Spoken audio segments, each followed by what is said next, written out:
अस्सलाम वालेकुम। आज हम बात करेंगे एहसान फरामोश के 32 एपिसोड के बारे में। तो वीडियो शुरू करने से पहले हमारे चैनल को सब्सक्राइब कर लीजिए अगर अभी तक आपने नहीं किया, ताकि हमारी हर न्यू वीडियो आप तक पहुंच सके।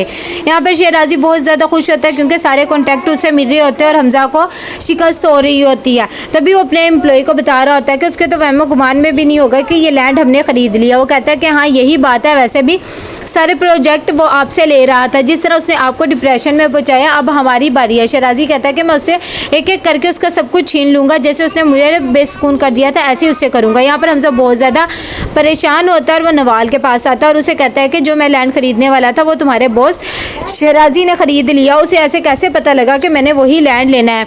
जो ज़रूर तुमने ही उसे बताया होगा क्योंकि तुम्हें हमारे काम के बारे में सब कुछ पता है। नवाल कहती है कि तुम पागल तो नहीं होगे, मैं तुम्हारा नुकसान क्यों चाहूँगी और मुझे तो खुद इस बारे में नहीं पता। हमजा कहता है कि चलो ठीक है, मैं यही कहना चाहता हूँ कि तुम इस कंपनी से रिज़ाइन कर दो, अगर तुमने रिज़ाइन ना किया तो मैं शादी नहीं करूँगा। ये कह के वो चला जाता है।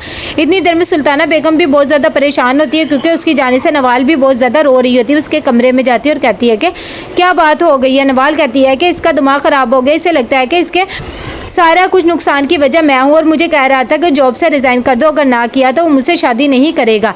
मैं क्या करूँ, मुझे तो कुछ समझ नहीं आ रहा। उसकी अम्मी उसे कहती हैं कि चलो ठीक है, तुम बिल्कुल भी ऐसा ना सोचो, अभी सब कुछ ठीक हो जाएगा।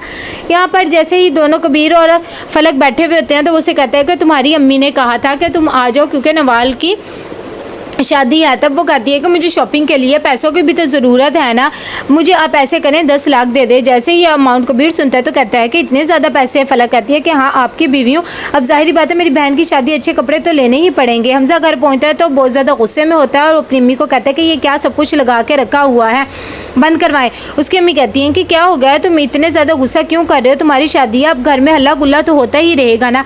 वो कहता है कि प्लीज़ ऐसे करें, मुझे अभी ये शादी नहीं करनी, कुछ अरसे के लिए शादी को पोस्टपोन कर दे, मैं अभी ये शादी नहीं करना चाहता। इतनी देर में उसकी बहन नाजिश भी आ जाती है और वो कह के चला जाता है। उसकी अम्मी कहती है इसका तो दिमाग ख़राब हो गया, हम ख़ानदान वालों को क्या जवाब देंगे, मुझे तो कुछ समझ नहीं आ रहा। जैसे ही वो कमरे में जाता है तो बहुत ज़्यादा गुस्से में होता है। इतनी देर में नाजिश भी उसके कमरे में जाती है और कहती है कि हमजा ये सब क्या बातें कर रहे हो, कोई मसला है तो हमें बताओ। उसकी अम्मी भी कहती है तो वो कहता है कोई मसला नहीं है, बस मैं अभी फ़िलहाल ये शादी नहीं करना चाहता, आप कुछ भी करके इस शादी को अभी पोस्टपोन कर दें। उसकी अम्मी कहती है ऐसा नहीं हो सकता, कोई बात है तो मुझे बता दें।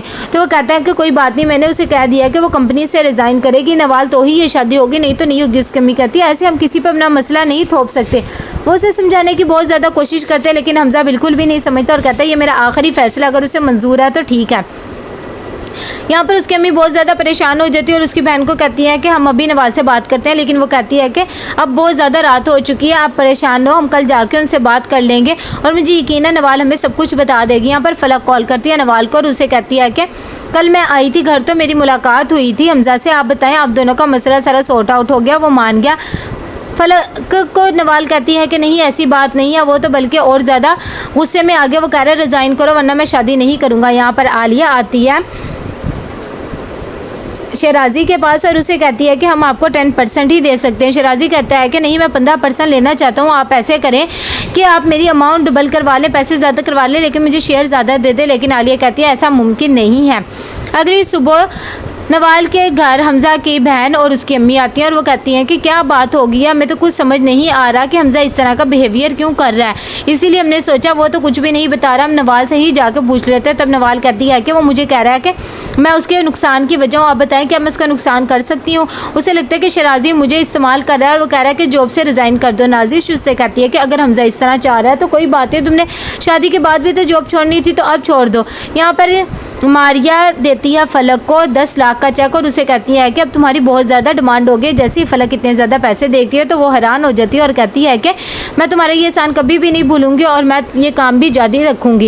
यहाँ पर नाजिश बहुत ज़्यादा परेशान होती है और वो आकर हमजा को समझाती है और कहती है कि इस तरह ना करो, इस तरह हम किसी पर अपनी मर्जी मुसल्लत नहीं कर सकते। उसकी अम्मी भी उसे समझाने की बहुत ज़्यादा कोशिश करती है और कहती है नवाल ने बहुत ज़्यादा मेहनत की यहाँ तक पहुँचने के लिए, लेकिन हमजा कहता है कि मैं हरगिज़ बर्दाश्त नहीं करूँगा कि वो उसकी कंपनी में काम करे, बाकी जहाँ मर्जी काम कर ले, लेकिन शहराजी के पास काम नहीं करना।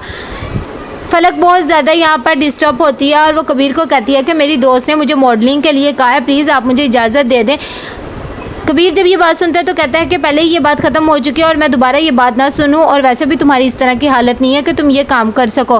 फलक उसे कहती है आपने शादी से पहले तो बहुत वादे किए थे लेकिन आप उस पर बिल्कुल भी नहीं उतर रही। यहाँ पर नवाल बहुत ज़्यादा परेशान होती है और उसकी अम्मी कहती है कि तुम परेशान ना, हमजा समझ जाएगा, लेकिन नवाल कहती है वो नहीं समझेगा। सब बैठे हुए चाय पी रहे होते हैं, तभी आलिया बताती है कि मैंने शहराजी से कह दिया कि हम आपको सिर्फ 10% ही दे सकते हैं। साथ ही वो बताती है कि मैं इस्लामाबाद के लिए 2 दिन के लिए जा रही हूँ क्योंकि हमारी न्यू 2 ब्रांच शुरू हो रही है। कबीर कहता है कि अच्छा ठीक है, आपने अगर सारा मसला हल कर लिया है तो ठीक है, शराजी को भी आपने बता दिया। जब वो बिज़नेस की बातें कर रहे होते हैं तो फलक को बहुत ज़्यादा गुस्सा आ रहा था कि मुझे तो इजाज़त नहीं दी है और आलिया भाभी जहाँ मर्जी जाती रहे, उन्हें कोई कुछ नहीं कहता। यहाँ पर नवाल बहुत ज़्यादा परेशान होती है हमजा की बातों से और उसे बिल्कुल भी यकीन नहीं आ रहा होता कि वो उसे ऐसे शादी से इनकार कर गया। दूसरी तरफ हमजा भी बहुत ज़्यादा परेशान होता है, उसे कुछ समझ नहीं आ रहा होता, उसे नवाल की बातें याद आ रही होती हैं कि मैं तुम्हारे बारे में बुरा नहीं सोच सकती। जैसे ही रात को सोने के लिए कबीर और फलक जाते हैं तो कबीर उसे कहता है क्या हो गया, तुम किस बात पे इतना ज़्यादा गुस्से में हो। तो वो कहती है कि मुझे तो आप बहुत ज़्यादा रोक लेते हैं, आलिया भाभी को तो इस घर में कोई कुछ नहीं कहता, वो भी तो जा रही है, मुझे जाने देंगे तो क्या हो जाएगा। अगली सुबह वो अपने घर वालों के पास जाती है और बहुत ज़्यादा शॉपिंग करती है और सबको जाके देती है। जब ये शॉपिंग नवाल देखती है तो कहती है तुमने इतना ज़्यादा खर्चा क्यों कर दिया। तो उसे बताती है मैंने जो मॉडलिंग की थी मुझे उसमें 10 लाख मिला है, तो इसलिए मैंने सोचा इन पैसों पे सबसे पहले मेरी बहन और मेरी अम्मी का हक है। वो कहती है अच्छा, हमें तो लगा तुमने वैसे ही किया। उसकी अम्मी कहती है कि चलो ठीक है, उसका इतना शौक है। वो साथ कह देती है कि आज हम डिनर भी एक साथ ही करेंगे। यहाँ पर हमजा जैसे ही अपने कंपनी के सारे रूल्स देख रहा होता है तभी वो अपने मैनेजर को बुलाता है और उसे कहता है कि इस कंपनी से कोई है जो हमारी सारी लीक कर रहा है बातें, आप पता करवाएं, क्योंकि जो लैंड मैंने लेनी थी वही उसने ले ली। उसे कैसे पता लगा। तो कैसा लगा आपको ये एपिसोड, लाइक कमेंट शेयर करके लाजमी बताइएगा। अल्लाह हाफिज़।